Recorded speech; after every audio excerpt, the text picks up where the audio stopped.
안녕하세요. 유니서점입니다. 오늘 읽을 책은 가장 가까운 위로입니다. 정민지 지음, 빌리버튼 출판사에서 펴낸 책입니다.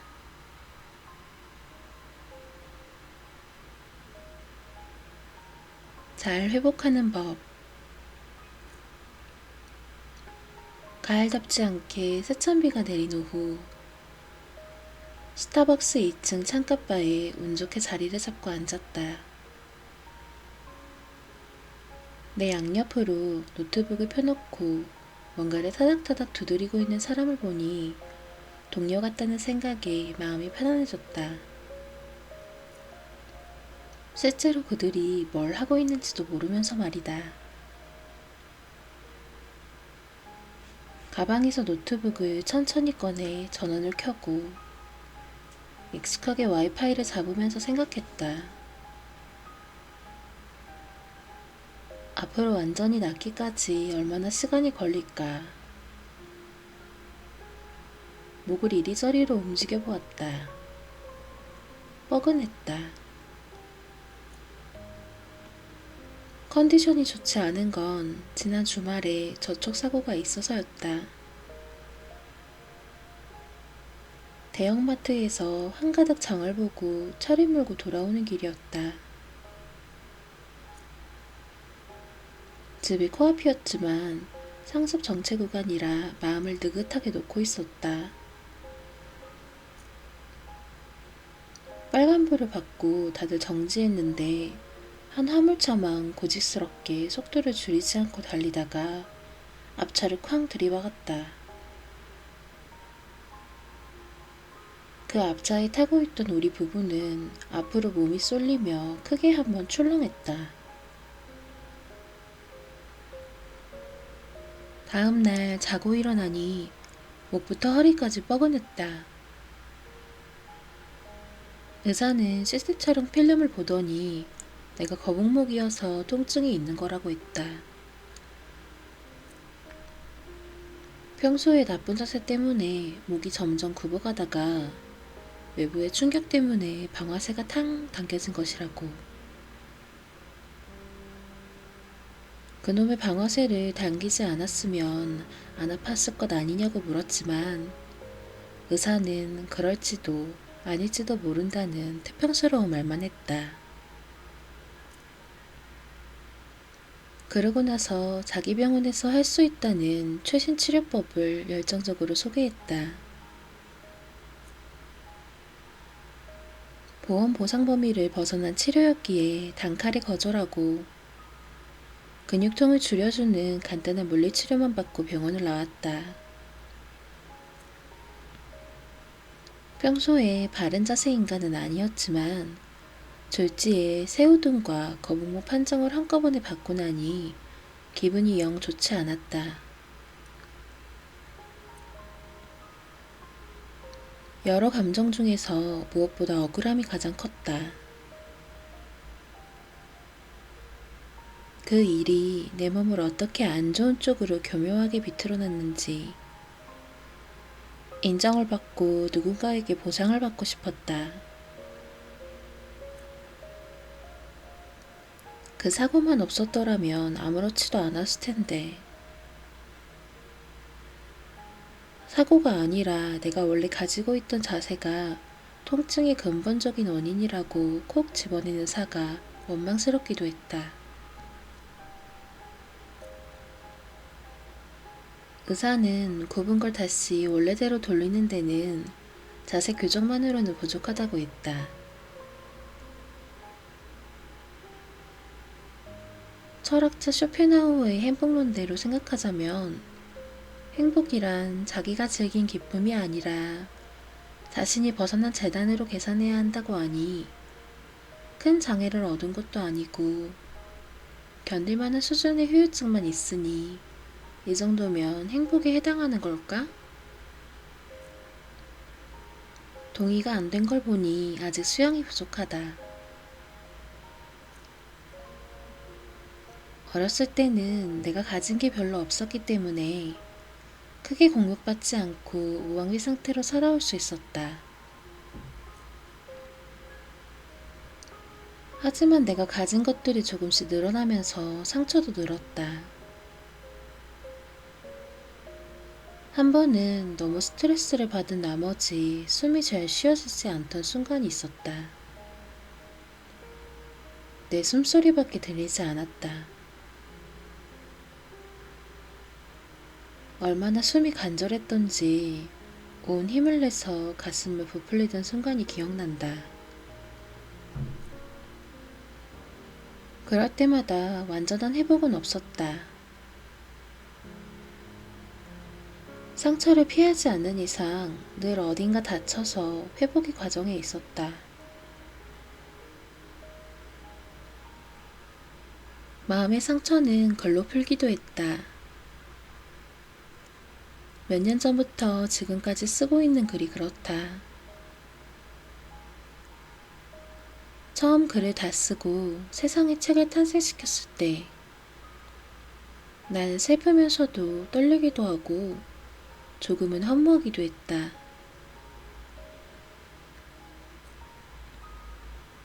1년쯤 지나고 나서 친한 친구가 내 첫 책에 대해 어떤 글은 네가 분해서 쓴 거잖아 라고 무심하게 스티듯 말했을 때 나는 서글프면서도 그 말이 정확한 사실이라서 뜨끔했다. 소설가 박완서는 억울하게 당한 것, 어리석게 속은 걸 잊지 못하고 어떻게든 진상을 규명해보려는 집요하고 고약한 성미 때문에 글을 쓰기 시작했다고 말했다. 그녀의 솔직하고 따뜻한 글을 좋아했던 독자들은 전혀 그렇게 느끼지 않지만 말이다.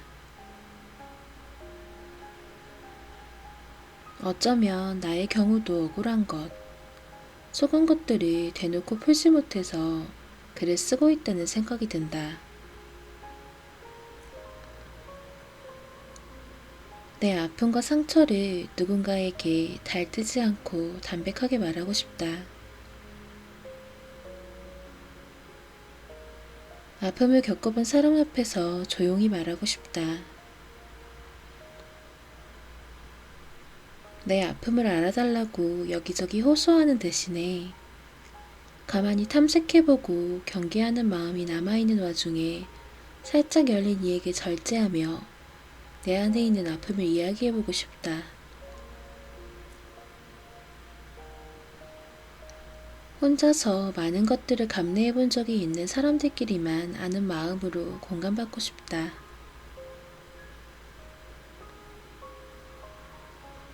상처를 받고 나서 자신의 약한 부분을 타인을 향해 드러냈을 때, 용기를 내서 내 이야기를 들려줬을 때, 시간차를 두고 분명하게 돌아오는 것들이 있었다. 그 이야기를 털어놓는다고 나를 공격하거나 비난하는 것이 아니라 공감을 받으면서 안전한 느낌을 갖는 것. 이것은 회복의 최종 과정이었다. 앞으로도 상처를 받아도 그 상처에 대해 누군가에게 말할 수 있을 것 같다. 내가 입을 떼고 그 상처의 단어를 입혀서 이야기를 털어놓는 그 시작점에서 회복은 시작되고 있다는 확신이 있기 때문이다. 나는 그 시간들을 다 통과해내고 나서야 내가 많이 회복되었음을 느꼈다. 이것은 마음의 회복에 관한 얘기였고, 아무튼 몸에 관해서만큼은 집 근처 한의원에 다니면서 조금씩 나아졌다. 한 달쯤 지나니 괜찮아졌다. 평상시 컨디션으로 돌아왔다. 하지만 2달 뒤 차를 팔았다. 조수석에 앉아있을 때 옆 차선에서 덩치 큰 차가 가까이 다가오면 나도 모르게 몸이 움찔했기 때문이다. 차를 팔고 나서는 멀리 갈 일이 있으면 공유 차량을 가끔 이용하는데 그때마다 거북이처럼 자주 웅크리고 새우처럼 팔떡 움찔댄다. 아직 완전히 회복된 건 아닌가 보다.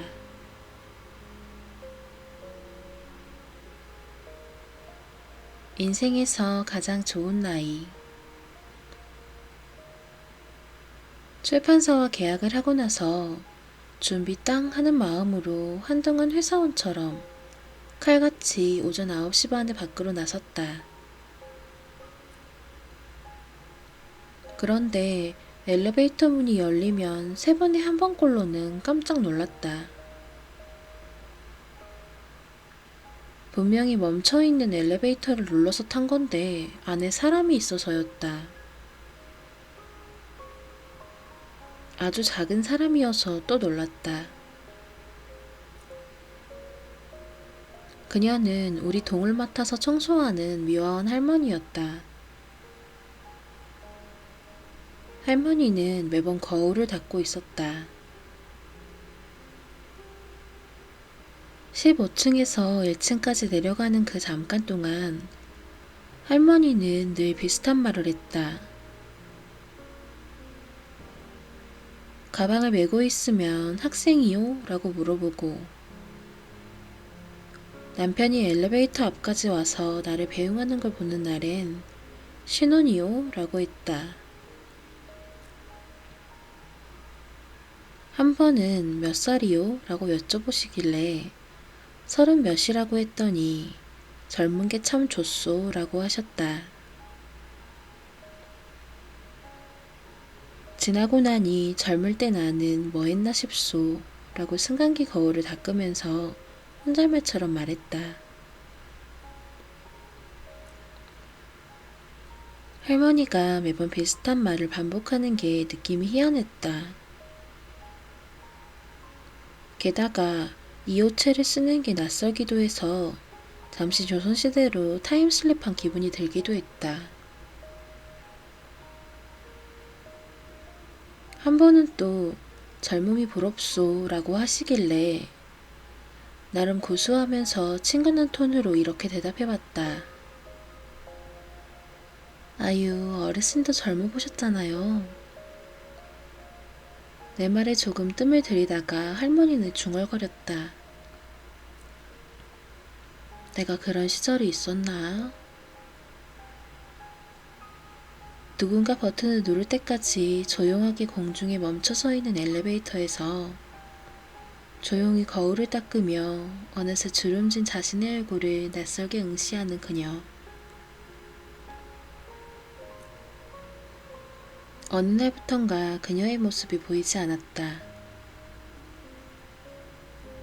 나중에 우편함에 꽂힌 아파트 관리 보고서를 넘겨보다가 우연히 본 직원 퇴사 현황에서 알게 된 그녀의 나이는 내 나이의 2배였다.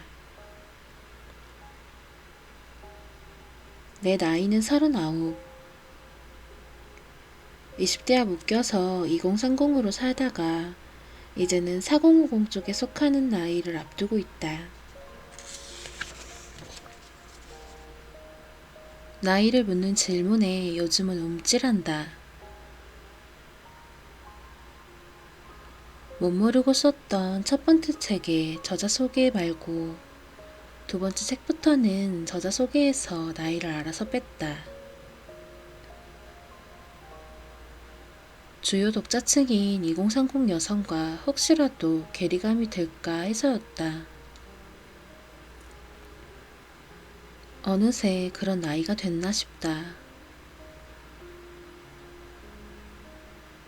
한 번은 박완서 작가의 등단이 40이었다는 것을 알고 깜짝 놀란 적이 있다. 문학계의 대표적 늦가기 작가 사례로 국어 시간에 이 얘기를 들었을 때 와, 나이를 그렇게나 많이 먹고 작가에 도전하다니 대단한데? 라고 생각했던 기억이 났다. 내가 지금 40이 코앞이 되어 생각해보니 40에 소설을 쓰는 게 전혀 늦었다고 여겨지지 않는다. 언제부턴가 나이에 쫓기는 기분이 들거나 가끔은 그 숫자에 압도당하고 있다는 생각이 들 때가 있다. 일본의 에세이 작가 마스다 미리는 돌아갈 수 있다면 38살 정도가 좋다고 했다. 왜일까? 더 젊은 20대 때도 있지만 충분히 젊으면서도 동시에 스스로 강해졌다는 것을 그제야 느낄 수 있는 나이이기 때문이라고 그녀는 말했다. 나에게 자문했다. 지금의 나는 스스로 젊다고 느끼는가? 맞다. 스스로 전보다 강해졌다고 느끼는가? 그렇다. 국적도 환경도 다른데 나이듦에 대한 생각은 타이밍이 비슷하다 싶어서 반가웠다. 내가 30이 갓 되었을 때는 어땠을까? 계란 한 판이라고 이제 좋은 시절 다 갔다고 하는 편견 어린 농담들 사이에서 29의 나는 조용하지만 빠른 잠수함처럼 모종의 퇴사 계획을 짰다. 인력 부족을 겪는 회사이니 그만두겠다고 하면 붙잡을 게 뻔하고 어쩌면 결정적인 순간에 마음이 약해지는 내 고질병이 도져서 눌러 앉아버릴지도 모를 일이었다. 그래서 영국 런던행 항공권을 예매하고 케임브리지의 어학원까지 다 결정해놓고 나서 출국일을 말하고 회사에 퇴사를 통보했다. 당시 부장은 회사의 허봉제 연봉표를 가지고 와서 1, 2년만 일해도 연봉이 이렇게 더 오르고 그때 가서 퇴사하면 퇴직금이 얼마나 뛴다는 등 열심히 설명을 했다. 그때 나는 회사가 나를 붙잡기 위해 내세울 수 있는 게 돈뿐이라는 걸 확실히 알게 되면서 내 결정이 틀리지 않았다고 생각했다. 그게 내 나이 30대 일어난 일이었고 나의 결정이 옳았다고 지금도 생각한다. 그렇다면 이제 마흔에 대한 준비는 어떻게 해야 하는 것일까? 마흔. 무라카미 하루키는 유럽 여행기 먼 북소리에서 40살이란 나이는 우리 인생에서 꽤 중요한 의미를 지니는 인생의 고비라고 말하며 무언가를 선택하고 무엇인가를 뒤에 남겨두고 가는 때라고 말했다.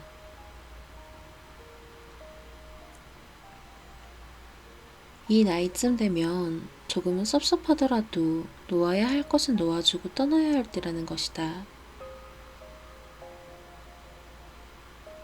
무언가를 두고 갈 줄 아는 나이라는 것은 다른 말로 하면 어제의 나를 용서하고 받아들여주는 것이다. 50살이 되면 40이란 나이를 떠올리며 지금 이 글을 기억하게 될까?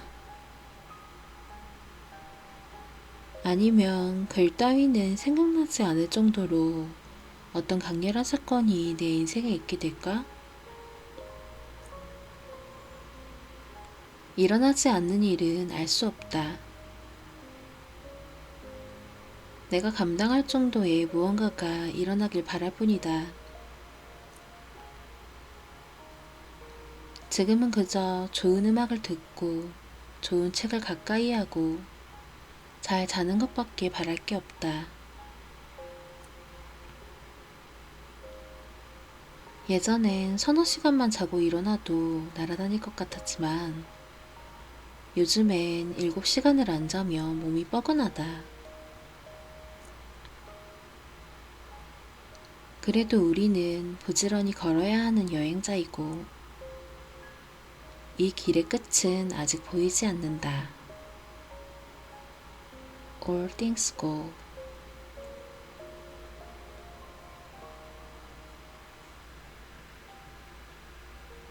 돌려 말하지 않으면서 둥근 단어를 쓰기. 지나가는 시민을 붙잡아 세워 간단한 인터뷰를 하던 때가 종종 있었다. 기사를 쓰려고 회사에 복귀해 인터뷰 영상을 다시 틀어보면 열의 9은 말끝을 같아요로 맺었다. 갑자기 한파가 몰아닥친 날 코트를 여미고 정정걸음으로 가던 한 청년은 너무 추운 것 같아요 라고 말했다. 그냥 너무 추워요 라고 말하면 되는데 하루는 축제장 취재를 가서 관람객에게 마이크를 내미니 재밌어요 라고 하지 않고 재밌는 것 같아요 라고 말했다. 네 글자도 두 글자를 줄여 쓰는 시대에 말을 굳이 저렇게 늘리다니 거참. 남일인 양 말하고 있지만 이해가 안 가는 사람들 중 맨 앞자리에 있는 게 바로 나다. 나야말로 일상에서 시도 때도 없이 그런 것 같아를 남발하고 있었다. 심지어 배고프다고 말하는 순간마저도 배고픈 것 같다고 말했다. 왜 나는 내가 확실하게 텅텅 비었다고 느끼는 위장 상태마저도 같다라고 표현하는 걸까? 그러다 서울대생을 상대로 하는 글쓰기 특강 영상에서 우리 사회가 단체로 가타요병에 걸린 이유에 대해 꽤나 설득력 있는 말을 들었다. 강인자였던 유시민 작가는 우리나라 사람들이 유독 가타요라는 말을 많이 쓰는 건 나는 지금 이러하지만 당신이 나와 다르게 주장을 하면 내 생각을 곧바로 바꿀게요 라는 필요이상의 저자세가 기본적으로 깔려있어서라고 해석했다. 우리가 살면서 주변 사람 눈치를 하도 많이 봐서 저절로 말에 밴 일종의 말습관이라는 것이다. 그런데 이런 말습관은 우리나라 사람들에게만 해당되는 건 아닌 듯 싶다. 할리우드 영화 매기스 플래닛도 비슷한 얘기가 나온다. 영화에서 지적인 인류학자로 나오는 에단 호크는 같아요라고 말하는 상대에게 질색하면서 그렇게 말하는 건 언어적 콘돔이라고 한다. 언어적 콘돔이란 비유에는 자기가 말을 뱉은 이후에 아무 일도 일어나지 않기를 바라며 그래서 아무 책임도 지지 않으려는 태도가 숨어 있다는 비난이 담겨 있다.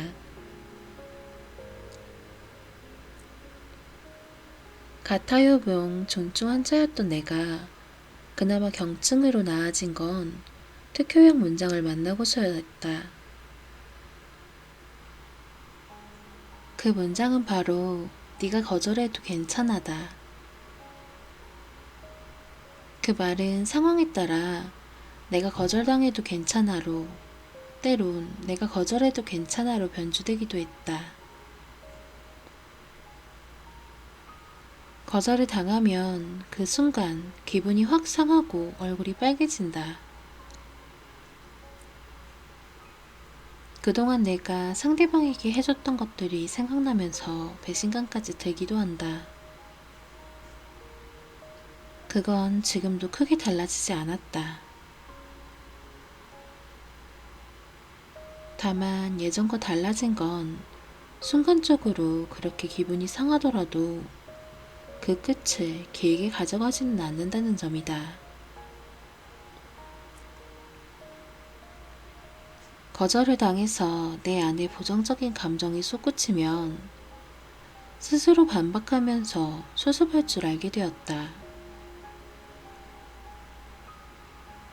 거절은 종종 공포로 받아들여진다. 거절을 당하면 자존심에 큰 상처가 나는 사람도 있다. 하지만 내가 누군가를 거절하면서 살고 있다는 걸 생각해보면 마찬가지로 나도 거절당할 수 있고 상대가 나를 거절하는 것도 하나도 이상한 일이 아니다. 이것은 달리 말하면 나의 입장만 생각하지 않겠다는 얘기다. 나만 늘 주인공일 수는 없다. 다른 사람의 인생에서 나는 철저하게 조연일 뿐이기 때문이다. 또 거절을 당한다고 해도 그것이 나란 사람 전체를 거절한 것은 아니다. 이 사실을 인지하고 있으면 시간이 지나면서 서운함이 잊히고 앙금이 별로 남지 않는다. 마음이 그 자리에 고이거나 막히지 않고 자연스럽게 흐른다.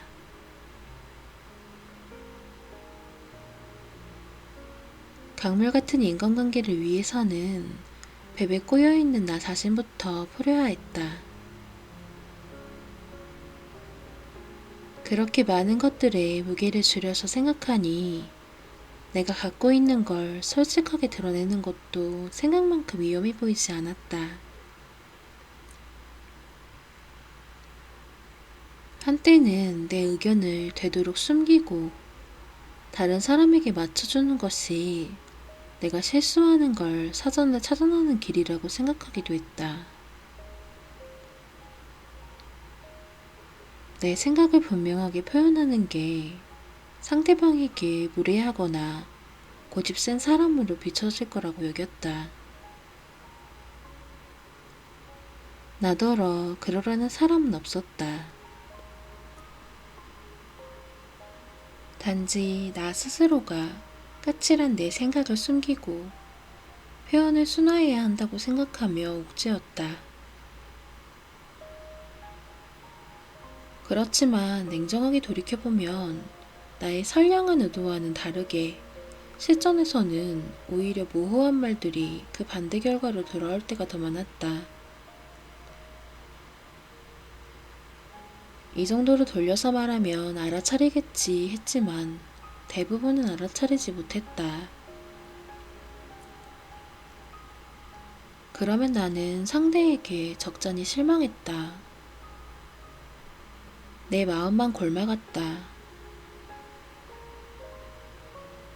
속 깊게 내 진위를 알아채기는커녕 내 마음을 단단히 오해하는 사람도 있었다. 오해는 원망을 낳았고 원망이라는 감정은 시간이 가도 사라지지 않고 차곡차곡 잘도 쌓였다.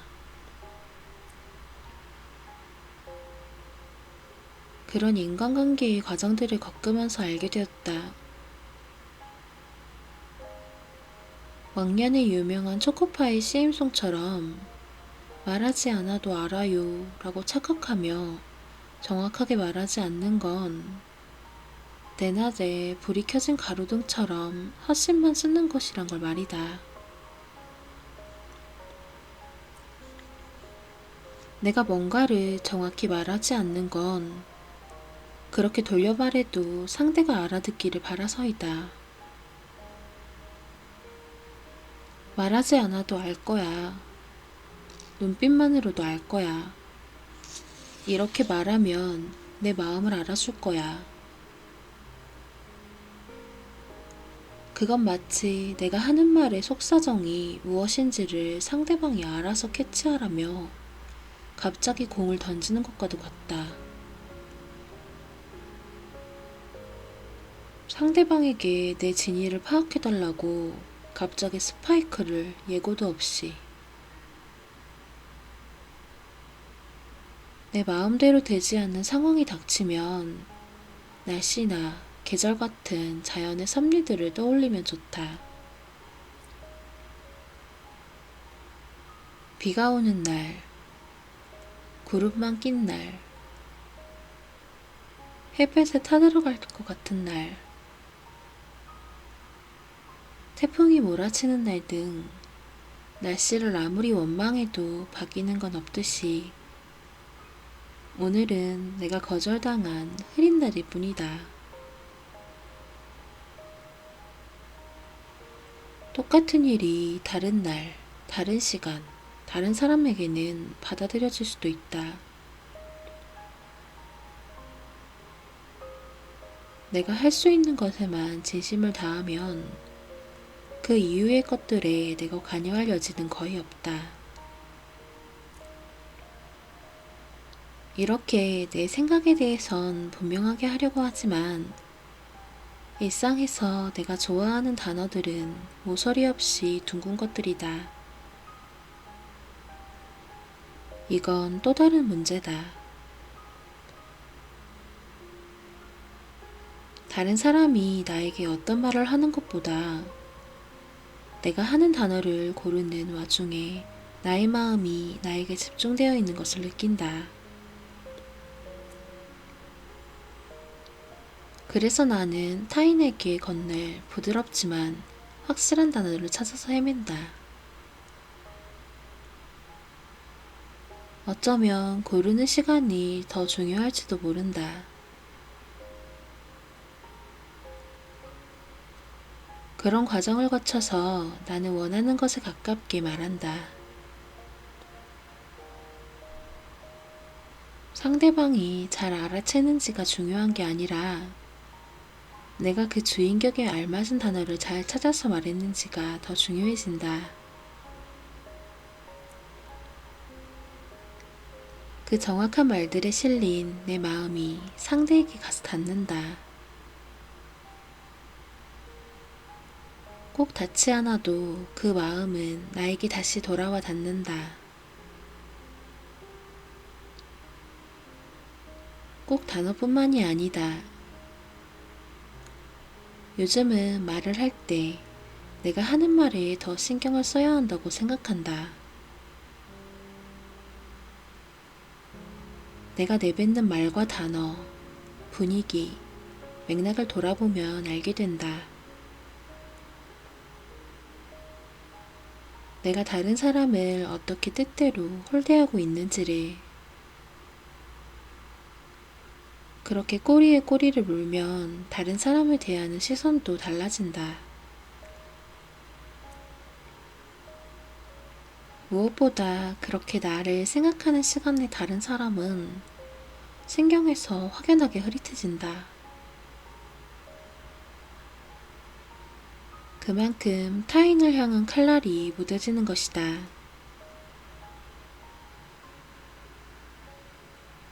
돌려 말하지 않는 단호함을 갖추면서도 동그란 단어들을 많이 사랑하기. 말에 대한 이런 깊은 고민이 언젠가 내가 기대하는 만큼의 인간으로 나를 성장시킬 거라고 믿는 것 같다. 아니, 믿습니다.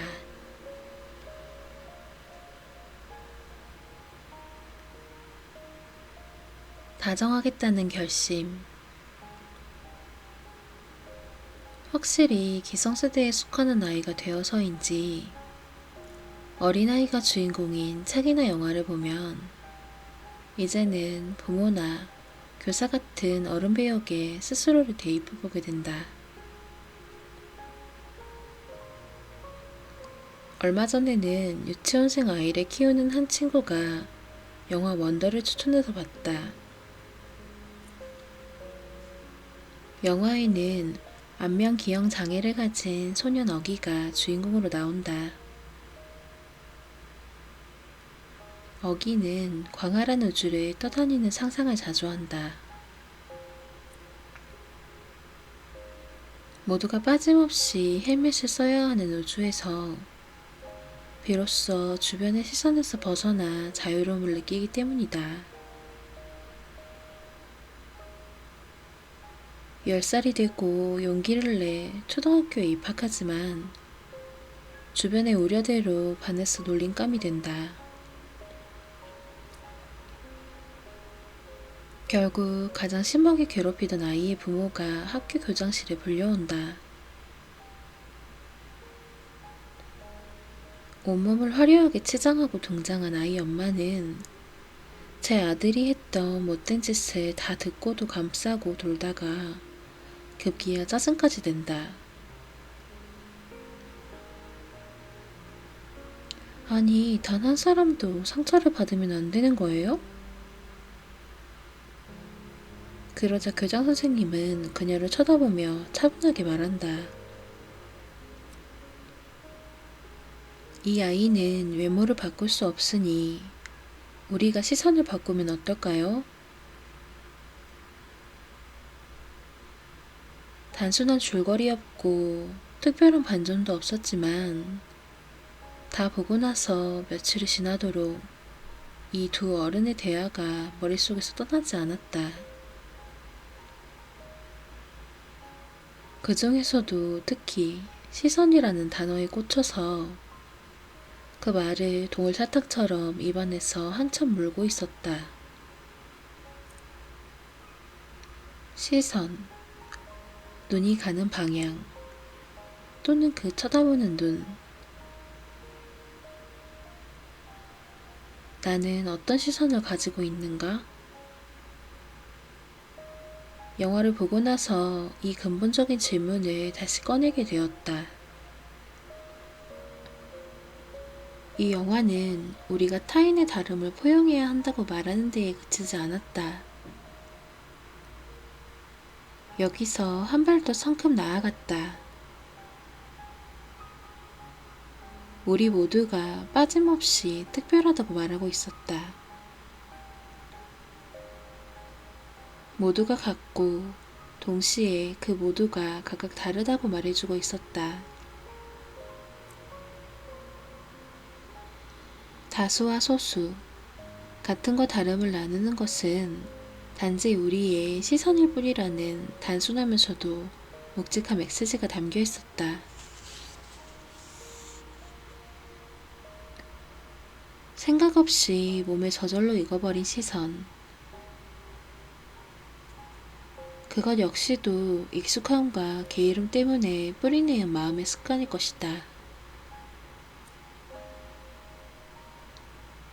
나도 모르는 사이에 타인을 아프게 하는 습관이 아니라 따뜻하고 다정한 습관을 가진 사람이 되고 싶다. 내가 그렇게 다정한 시선을 가지기 위해서는 여러 층으로 된 결심들이 뒤따라야 한다.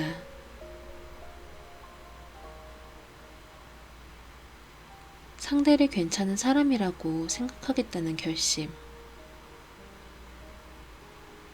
상대가 나를 해치지 않을 것이라고 낙관하는 결심. 한 번 맺은 인연을 소중하게 여기겠다는 결심. 내 귀와 눈을 활짝 열고 살겠다는 결심. 그런 겹겹의 결심들이 있어야 비로소 우리는 무한히 넓어진 세상에서 다정한 시선을 눈에 담고 사는 사람이 될 수 있을 것이다. 다정한 시선에는 위험 부담이 뒤따른다. 믿지 않으면 애초에 위험할 일이 없기 때문이다. 누군가를 믿는다는 건 배신당할 가능성을 스스로 열어두는 것과 같다. 그래서 우리는 마음의 문을 활짝 열기 위해 하나의 더 크고 굳은 결심이 필요해진다. 어떤 일이 와도 내 중심은 흔들리지 않을 거라는 나 자신을 믿어주는 결심. 나를 믿는 건 결코 쉬운 일이 아니다. 내가 아무리 의지를 가지고 마음의 방향을 다정함으로 바꾸어 나간다 해도 내 감정과 별개로 상대는 내 상처를 주기 때문이다.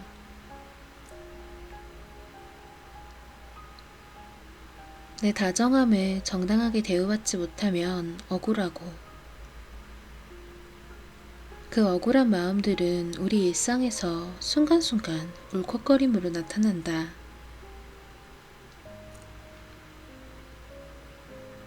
나는 울컥하다는 말을 좋아하는데 울컥하다는 말에는 화가 났다는 의미도 담겨있지만 화를 내야 할 때 사귀고 혼자서만 출렁거렸다는 의미도 담고 있어서이다. 나를 믿고 내 자신에게 가장 다정한 시선을 품고 있어야 순간순간 내면이 아리위로 진동하며 울컥거리더라도 자신의 중요한 것이 통째로 꺾일 정도로 크게 휘청이진 않는다. 저는 대체 불가한 사람이 되고 싶었어요. 한 가수 출신 예능인이 TV 프로그램에 나와 한 고백이다. 과장된 게 아닌가 싶을 정도로 늘 밝은 모습을 보여주던 그의 드물게 진지한 모습이었다. 그는 말을 이었다. 그런데 그것은 불가능한 꿈이더라고요. 아무리 잘해도 타인이 대체할 수 없을 정도로 뛰어난 사람은 아무도 없었고 자신뿐 아니라 누구도 그럴 수 없다는 걸 깨닫게 되니까 오히려 홀가분하다고 그는 말했다. 그걸 알고 나서 자신은 할 수 있는 만큼 충분히 하면 그뿐이란 걸 알았다고도 했다. 그의 말을 들으며 고개를 크게 끄덕였다. 그는 아마도 자신에게 전보다는 훨씬 더 관대하고 다정한 사람이 되었을 것이다. 대체 불가능할 정도로 위대한 사람은 없다. 대통령, 글로벌 기업 CEO 자리가 하루아침에 공석이 돼도 국가나 사회는 얼마간의 혼란을 견디고 나서 그럭저럭 돌아간다. 내가 어떤 것을 이루더라도 남들이 보기에 내가 아니면 못할 일 같은 건 애초에 없는 걸지도 모른다. 우리는 모두 같고 동시에 다르다. 특별하기 위해서 혹은 남들이 말하는 평균치에 맞추려고 아등바등 하지 않아도 된다. 내가 맞고 넌 틀리다는 이분법의 늪에서 허우적대지 않아도 된다. 우리가 할 일은 내가 의미 있게 생각하는 눈앞의 일을 하면서 아주 짧은 순간에 즐거움을 놓치지 않고 느끼면서 그것에 힘입어 조금 더 나 자신과 내 주변을 다정하게 대하는 것뿐이다.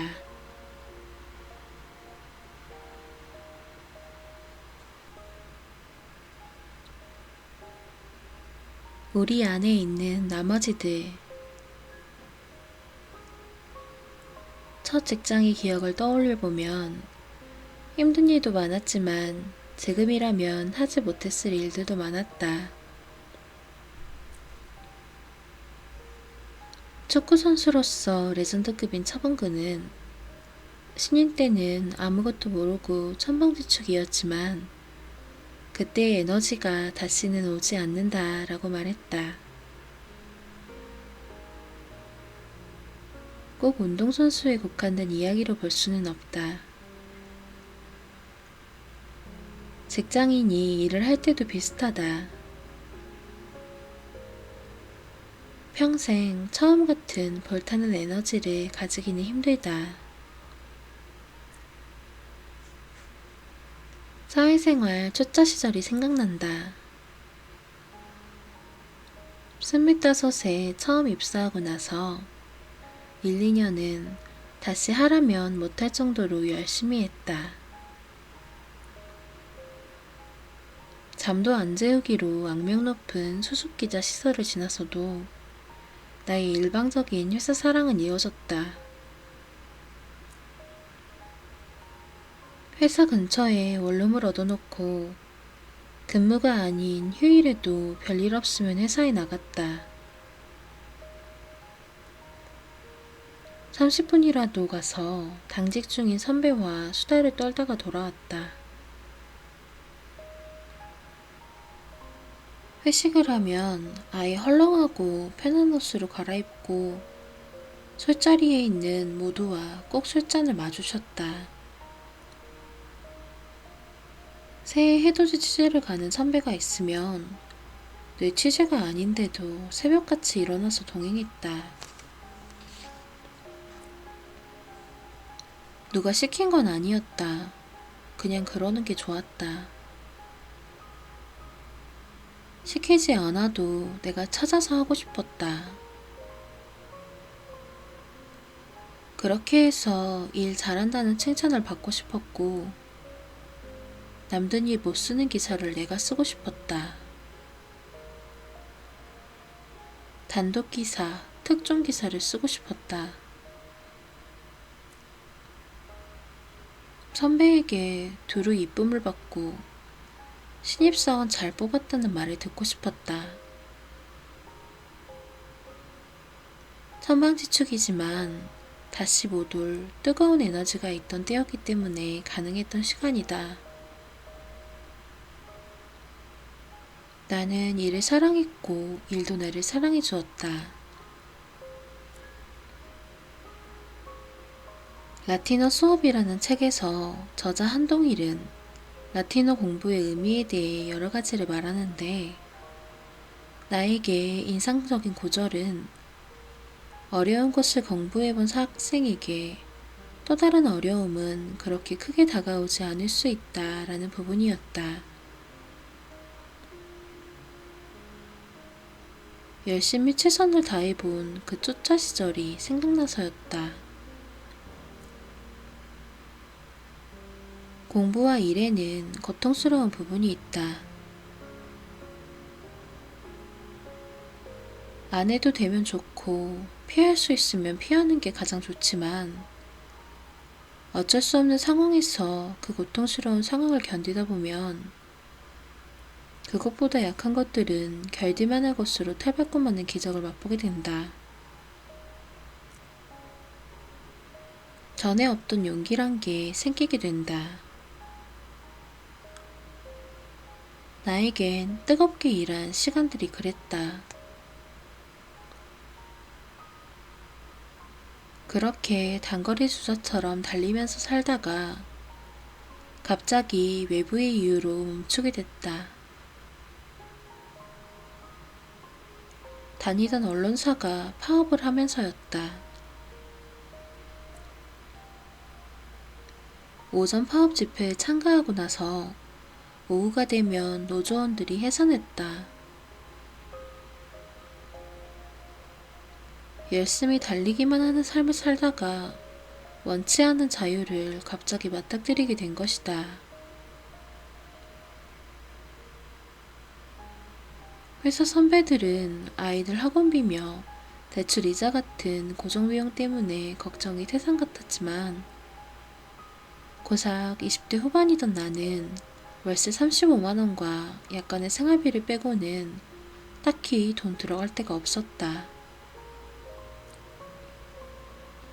신용카드도 없이 체크카드 한 장으로 살던 때였다.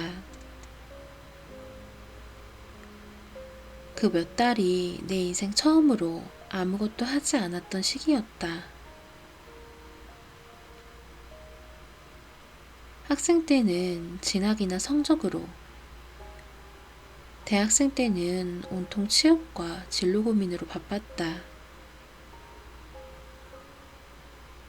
취직하고 나니 이런 고민은 이제 그만해도 됐고, 그때만 해도 취직한 그곳이 평생 직장일 줄 알았다.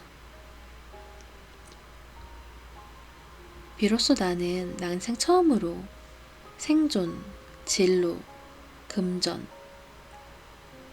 이성 문제 등등 그 어떤 고민도 일치하지 않는 시간을 누렸다. 쉬는 날에 느긋하게 일어나서 TV를 보고 또 TV를 보고 라면을 끓여 먹고 그러다가 졸리면 잤다. 그런데 좋기만 한 게 아니었다. 며칠 지나자 여기저기 몸이 아프기 시작했다. 근육통이 왔다. 갑자기 긴장이 풀려서 그렇다고 친구들은 말했다. 지금 와서 생각해보면 당시 내 몸은 일종의 멈춤에 적응하고 있었던 게 아닐까 싶다. 내 인생의 한 페이지가 넘어가고 있었다. 공백 같은 휴식을 몇 달 보내고 나서 뜨거운 첫사랑 같던 회사를 나왔다.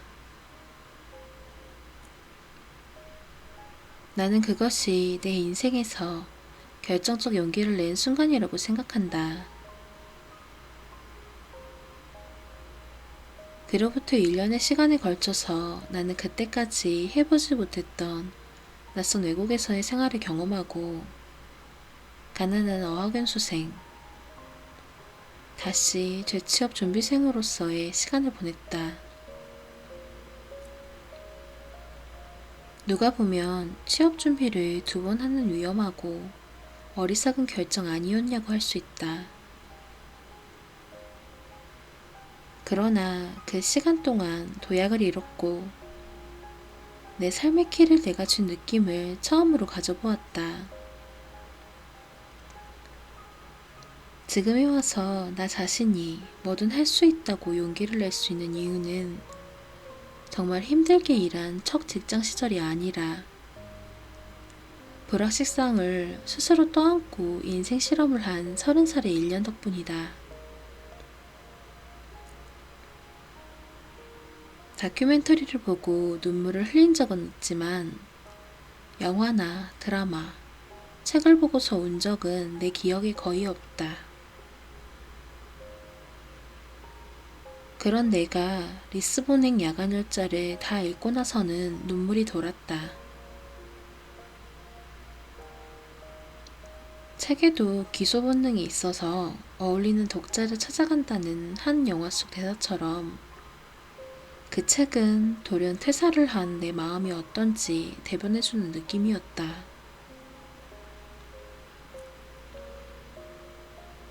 그때의 나는 긴장되면서도 설레고 두려운 뒤죽박죽의 마음이었다. 이 소설에는 루틴을 지키며 새로울 것 없는 무료한 일상을 보내고 있는 고정 문헌학 교수 그레고리우스가 등장한다. 그는 폭우가 쏟아지던 어느 날 다리에서 떨어질 뻔한 낯선 여인을 구한다. 그리고 자살하려던 여인을 데리고 학교로 간다. 그녀는 비에 젖은 붉은 코트와 오래된 책 한 권, 열차표를 두고 사라진다. 몇 분 뒤 출발하는 열차표다. 우연처럼 찾아온 이 사건 앞에서 그레고리우스는 이 책의 저자를 찾아서 리스본행 열차에 오른다. 그러면서 만나는 사람들을 통해 그의 인생의 많은 것들이 달라진다. 이 소설책의 마지막에는 작가의 대담이 실려 있는데 이런 질문이 있다. 우리 모두 삶의 일부분밖에 경험할 수 없는 거라면 우리 안에 있는 나머지들, 즉 경험하지 못한 나머지 대다수 부분들은 어떻게 되는 건가요? 그의 대답은 이랬다. 남아있는 부분은 아주 의미가 큽니다. 경험하지 못했기 때문이라고 할 수 있어요. 의식적으로 인식하지 못해도 우리 삶에 색깔을 입혀주고 멜로디를 주는 건 바로 그 부분입니다. 그 나머지 부분이 어떻게 구현되는가에 따라 자기 삶이 만족스럽거나 진실하게 흘러가겠지요. 하지만 한번 규정한 대로 살아가는 사람들은 삶을 관통할 수도 없고 그만큼 실망할 일도 드물지요. 뭔가 막연히 기다리면서도 입 밖에 내지 못할 수도 있고요. 이것들은 간혹 그들의 인생에서 극적인 형태로 돌출됩니다. 그때 우리는 도망치거나 파멸하거나 생의 위기를 겪게 되죠. 예기치 못했던 파국은 지극히 사소한 일로 시작합니다. 사실 오랫동안 축적되었던 게 드러나는 경우지만요. 내 안에 남아있는 것들, 그것들이 궁금할 때마다 나는 타고 있던 기차에서 내려서 다시 한번 낯선 목적지가 인쇄된 열차표를 받아든다. 맥락 없는 낯선 곳에 날 내려줄 무거운 기차에 몸을 싣고 있는 내 모습을 생각한다. 나는 뭔가 억울한 일이 생기거나 사는 게 내 마음대로 되지 않을 때 이 소설의 주인공 그레고리우스를 떠올리곤 한다. 이런 우연과 운명이 가져다줄 낯선 미래를 상상하는 것만으로도 불안을 잠시 잊을 수 있다. 이상한 열차표 한 장을 받아든 마음으로 떨린다는 단어를 새롭다로 바꿔줬고 새롭다는 단어를 또 지우고 나서 조금 망설인 다음 심호흡 한번 하고 새롭다를 특별하다로 바꾼다. 열심히 살고 흔들렸던 시기가 내 안에서 아직 나오지 않은 특별한 나머지를 언젠가 끌어낼 수 있을 것이라고 믿으면 나를 더 적극적으로 사랑하게 된다.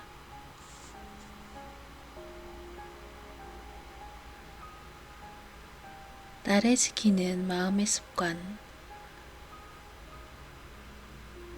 새벽 5시 30분에 머리맡 핸드폰이 울렸다. 자다가 놀라서 천둥 같은 소리를 내고 있는 핸드폰을 향해 빠르게 손을 뻗었다. 발신자는 형부였다. 전화를 받으려고 하는 순간 벨소리가 멈췄다. 언니에게 무슨 큰일이 난 걸까? 잠시 생각하다가 쌍둥이 조카들이 칼같이 5시 반에 일어난다던 언니의 말이 떠올랐다. 아마 오전 육아를 전담하고 있는 형부의 핸드폰을 지서 아니면 지훈이가 이리저리 만지다가 통화 버튼을 손가락으로 문질렀을 것이다. 핸드폰을 제자리에 내려놓으면서 피식 웃음이 나왔다. 바지런하게 아빠를 괴롭히고 있을 2살짜리 쌍둥이들의 모습이 가물가물 떠오르면서 동시에 2시간은 더 잘 수 있다는 기분 좋은 만족감이 뒤섞여서였다.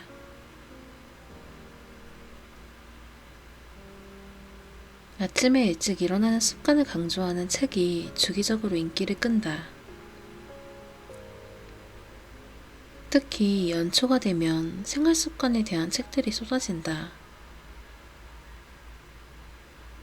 나는 오전에 일 능률이 더 높은 타입이긴 하지만 그렇다고 잠자는 시간을 줄여 일찍 일어나면 온종일 피로감에 지배를 당한다.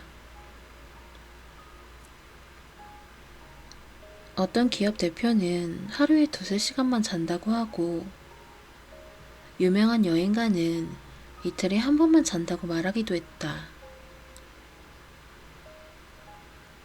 잠이 꿀처럼 달게 느껴지는 나와는 영 거리가 먼 얘기다. 아침형 인간과 저녁형 인간의 유일한 차이점이라곤 일찍 일어나는 사람들이 지나치게 울줄대는 것뿐이라는 유머에 아낌없이 물개박수를 치는 쪽이다. 최근에 종합건강검진을 받았다.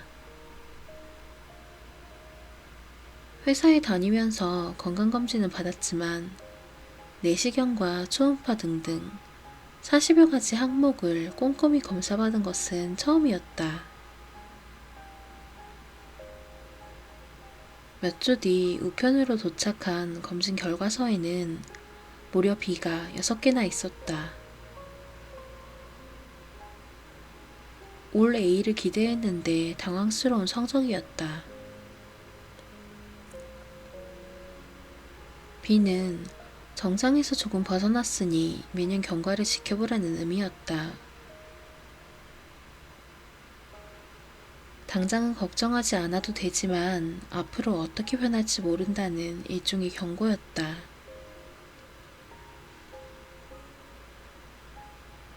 몸 여기저기 물혹이 났고 콜레스테롤 수치도 좋지 않고 뭐 기타 등등. 부모님에게 감사드릴 정도로 타고난 건강체들이라고 자신해왔는데 나이 앞에 장사 없다고 이렇게 비를 받아들고 나이 들면 수치로 확인하고 나니 기분이 썩 좋지 않았다. 만약 갑자기 아프게 된다면 아쉬워할 만한 것들을 떠올렸다. 못한 게 뭐가 있을까? 너무나도 많았다. 그 못한 것들이 죽는 순간까지 내 마음을 찌를 것이다. 최악을 상상하며 우울해하는 나에게 친구들은 자기들도 각삼성과 자궁 같은 데에 무력 정도는 기본으로 있다며 대수롭지 않게 털어놓았다. 언제 닥칠지 모르는 질환에 대한 상상을 하면서 앞으로 내가 더 부지런하게 살아야 하는 걸까? 하는 자기 반성에까지 다다르게 되었다. 지금 내가 부러워하는 사람은 훌륭한 작품을 쓴 작가들이다. 그 중에서도 기자 출신 작가들의 일생은 더 관심을 갖고 본다. 바람과 함께 사라지다를 쓴 마거릿 미첼은 원래 나름 성공한 저널리스트였다. 그는 소설을 쓰기로 마음먹었을 때 거실에서 뉴스룸 분위기를 일부러 조성한 다음 글을 썼다고 한다. 진한 아이섀도우를 칠하고 정장 바지를 입고 글을 썼다.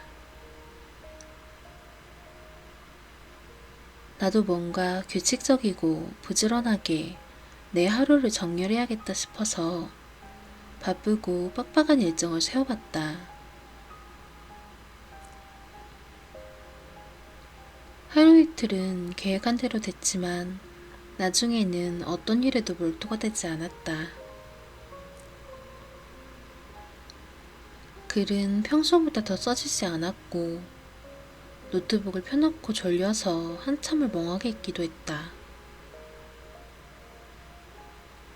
결국 나는 이런 결론을 내렸다. 살아보지 않은 인생을 그만 부러워하고 지금의 내 인생을 살아내야 한다고.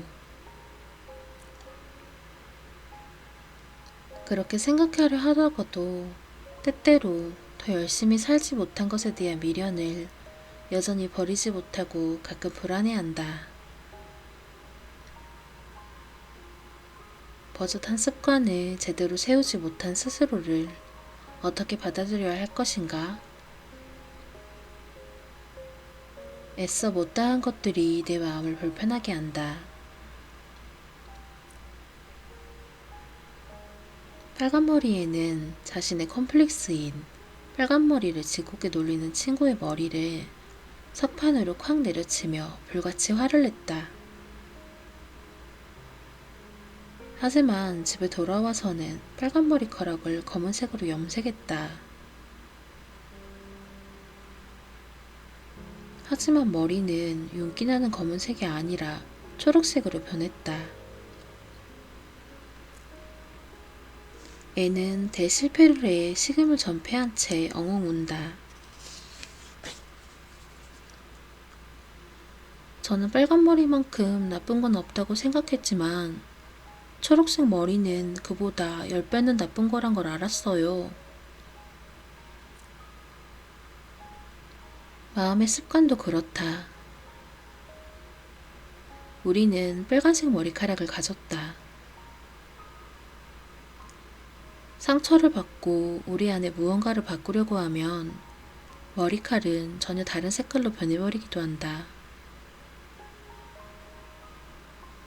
결국 본래의 것을 지키면서 나만의 고유한 가치를 자신의 온 삶을 거치며 입증해 나가는 편이 낫다. 소설에서 사랑스러운 애는 결국 눈물을 머금고 녹색 머리칼을 잘라내고 쇼커트로 학교에 가서 센세이션을 일으킨다. 이렇게 정답이 없고 아이러니한 게 인생이지 싶다.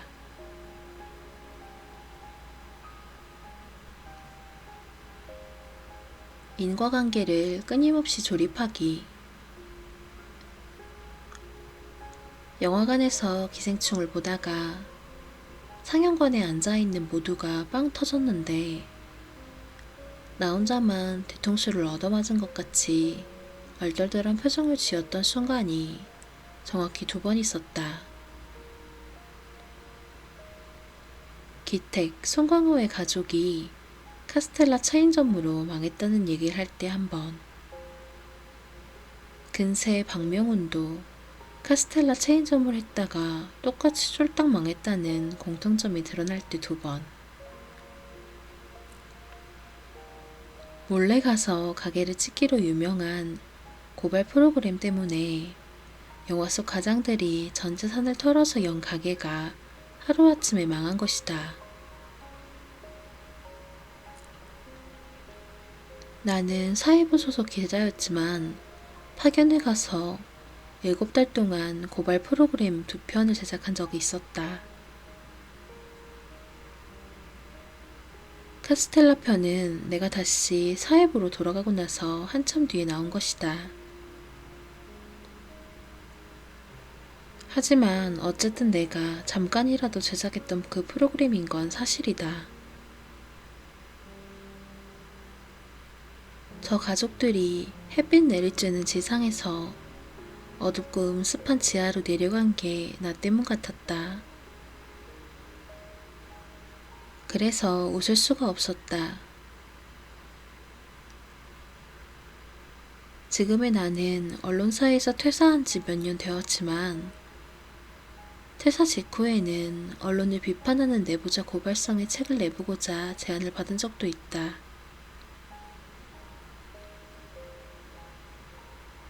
실제로 내가 아는 기자는 퇴사 후에 동료 기자들과 전화를 하며 그것을 녹취해서 보도해 언론계를 비판했는데 나는 그것이 옳은 것인가 싶은 생각이 들어 지금도 혼란스럽다. 다시 할래?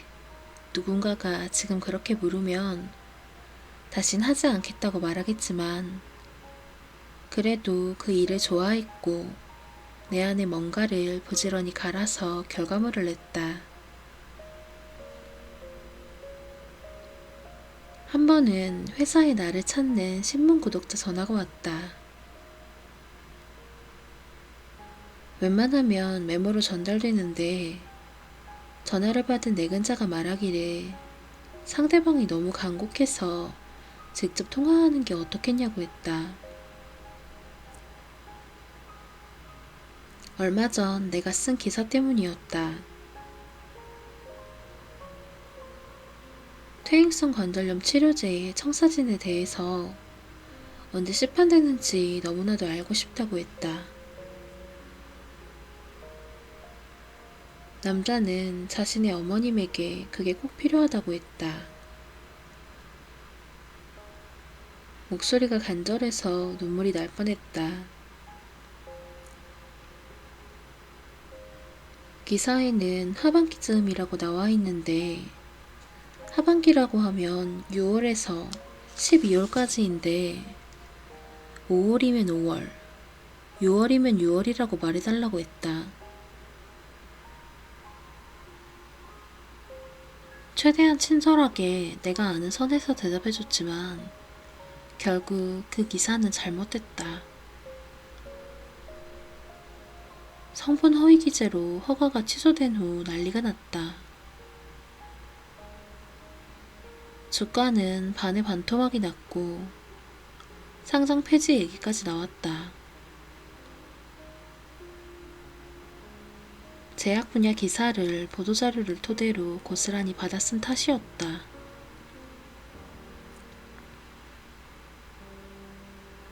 당시 해당 건을 취재한 모든 기자들의 잘못이었다. 이후 벌어진 일들은 나에게도 큰 상처로 남았다.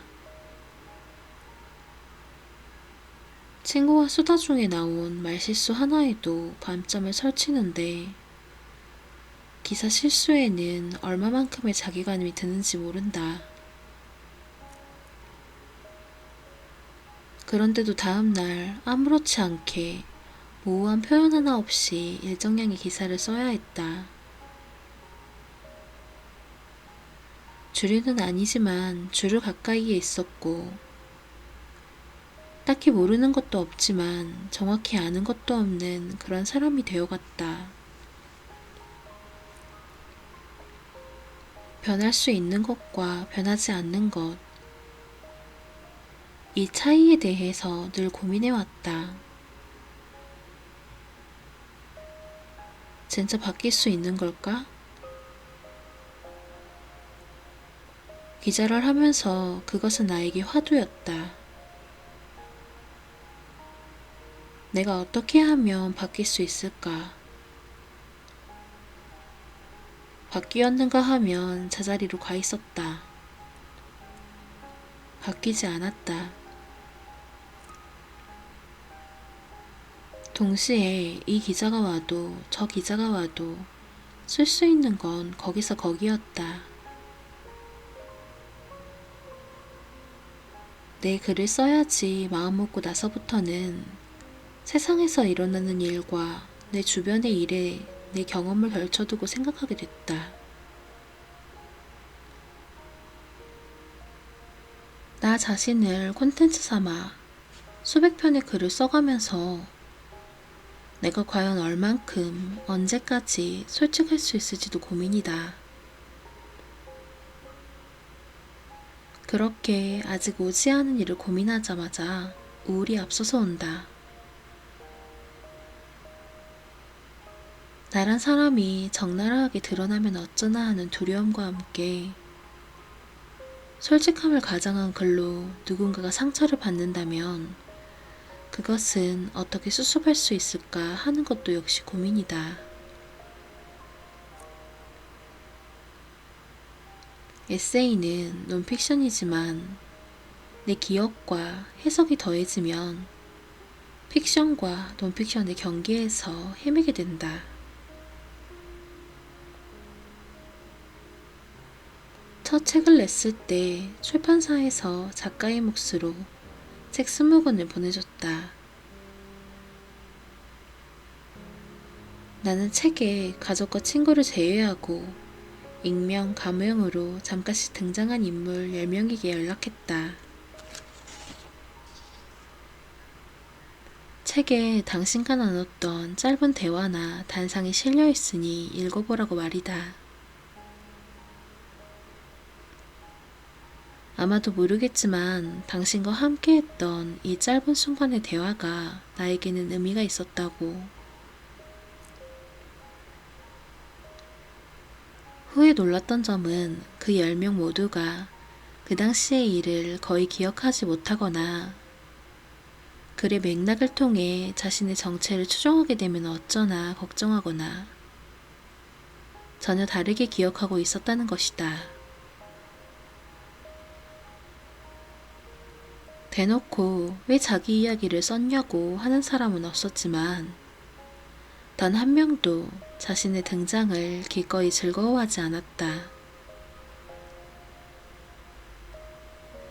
다른 사람에게는 가벼운데 나에게만 무거운 문제인 것도 있었다.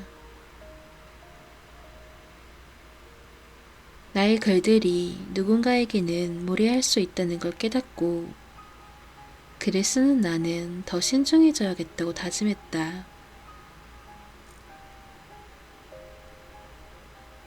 언젠가 내 과거의 글이 짐스러워지면 어쩌지?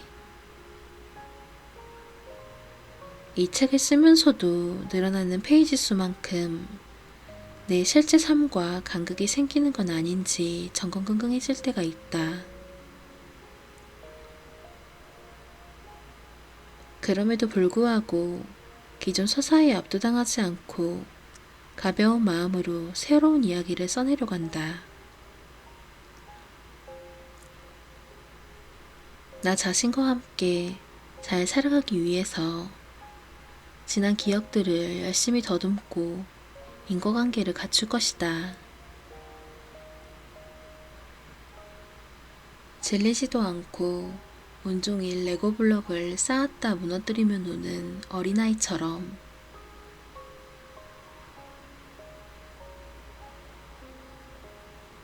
사랑하는 습관들. 어떤 사람들은 잘도 팬이 되는 것 같다. 가수를 좋아하면 그 가수의 콘서트며 방송이며 잘 챙기고, 작가를 좋아하면 북토크에 가서 손을 들어 애정어린 질문을 하기도 한다. 내가 보기엔 누군가에게 푹 빠지는 것도 일종의 습관이어서 다른 대상으로 애정이 넘어가면 또다시 예전에 못지않은 열정을 보여주는 것 같다. 그런 과정이 퍽 자연스럽다.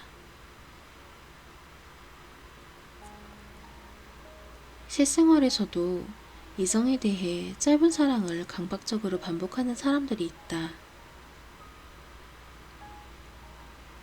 도리스 레싱의 단편소설 사랑하는 습관에는 이런 인상 깊은 구절이 나온다.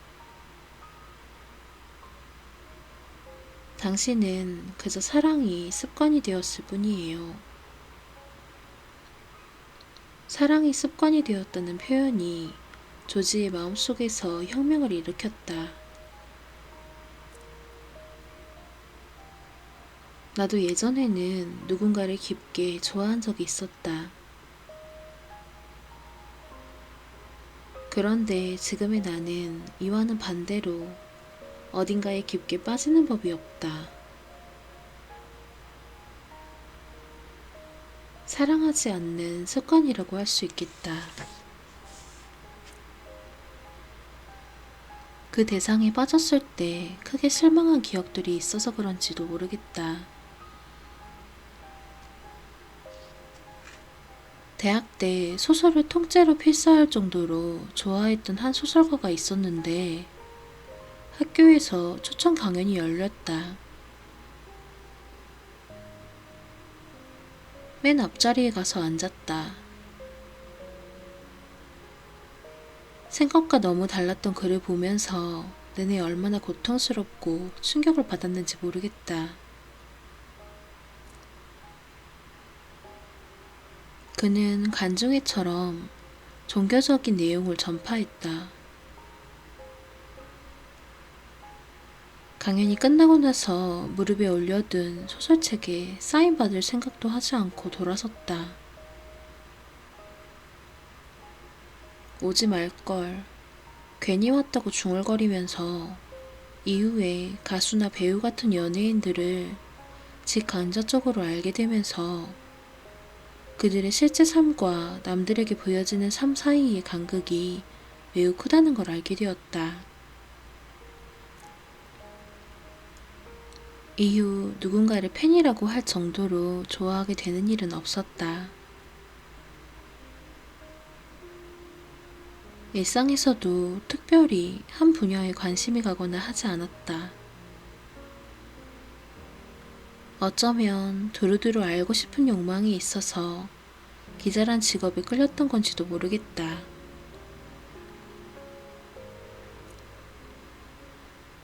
기자는 잘 알지도 못하는 걸 계속 써야 하는 아이러니한 직업이다. 어떤 일의 한가운데에 있을 때 우리는 그것을 잘 알지 못한다. 그 일이 다 지나고 나서야 그게 무슨 의미인지 알게 된다. 그래도 연애는 열심히 했는데 20대 때 연애를 할 때는 다들 주변에서 꼭 똑똑한 여자들이 남자 보는 눈이 영 이라는 식의 말을 종종 들었다. 몇몇은 인정하고 한들 정도는 괜찮았다고 생각한다. 가끔은 외모에 홀려서 좋아하게 된 적도 있었다. 눈물에 쏟기도 했다. 나도 누군가를 눈물로 속인 일도 있었다.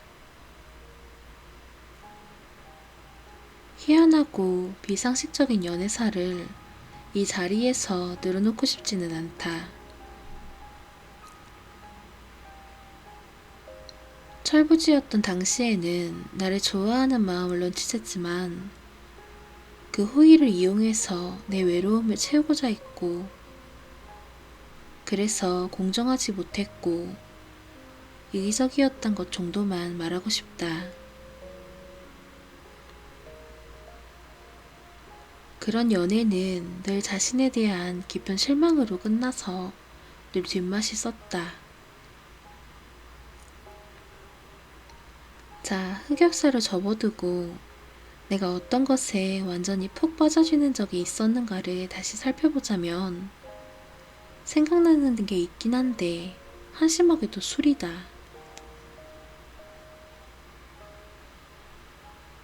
살면서 무언가에 쫓기지 않고 완전하게 느긋한 기분을 느낄 때가 얼마나 있을까? 내가 그런 기분을 느끼는 건 술에 어지간히 취해 있을 때뿐이다. 얼마나 술을 마셔댔는지 주량이 얼마인지 말하는 것은 유치한 무용담 같아서 언급하지는 않겠다. 어떤 자리에서든 뒤로 빼지 않고 마셨는데 다음날 숙취에 얼마나 시달렸는지 당신의 정신력이 가득할 뿐이다. 나뿐 아니라 많은 직장인이 그렇겠지만 어쨌든 다량의 알코올은 어색함을 몰아내고 낯선 사람들과 급속도로 친해지게 해주었다. 술을 사랑하게 된 가장 큰 이유는 알코올이 느긋함이라는 감정을 불어일으킨다는 점에서였다.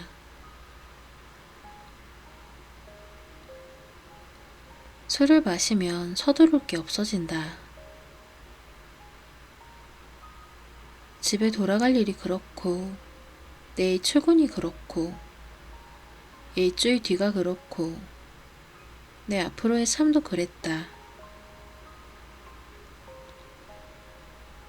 서두를 게 뭐 있어 하는 마음은 오로지 알코올이 들어가야 모습을 보여주었다. 그렇게 알코올은 어느새 일과 일상 양쪽 모두에서 얻은 압박감을 풀기 위한 유일한 수단이 되었다. 술을 스트레스 감소 수단으로 사용하면 의존 가능성이 극단적으로 증가한다고 한다. 다니엘 슈라이버가 쓴 어느 애주가의 고백을 보면 신경학자 올리버 섹스는 대학 전공일 때부터 환각제를 아이스크림을 섞어 먹다가 몇 년 지나서는 주말 내내 엄청난 양의 암페타민을 복용한 채 아무것도 하지 않는 마약 휴일을 습관적으로 가졌다고 한다. 그는 한 언론 인터뷰에서 그런 중독은 질병이라고 했다. 두뇌에 각인이 되고 그렇게 각인되면 언젠간 또 되돌아갈 가능성이 있는 고질병 말이다. 우리가 어떤 것에 중독이 되면 어느 정도의 주기를 두고 그 증세가 돌아온다고 한다. 그렇기에 다시 돌아오는 걸 막기 위해서는 평생에 걸쳐 관리를 해야 한다.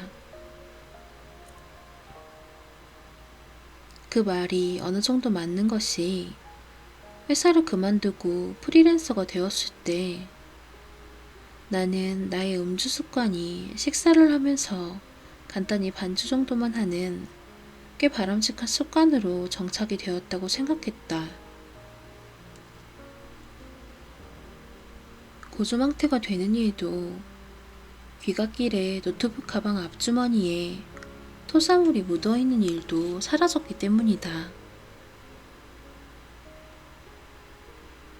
그렇게 안심하던 어느 날, 일 때문에 처음 만난 사람과 거하게 술을 마시고는 또다시 인사불성으로 집에 네 발로 기어오다시피 했다. 중독에서 완전히 벗어났다고 생각했는데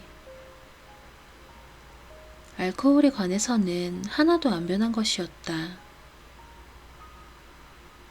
이 망할 놈의 사랑하는 습관.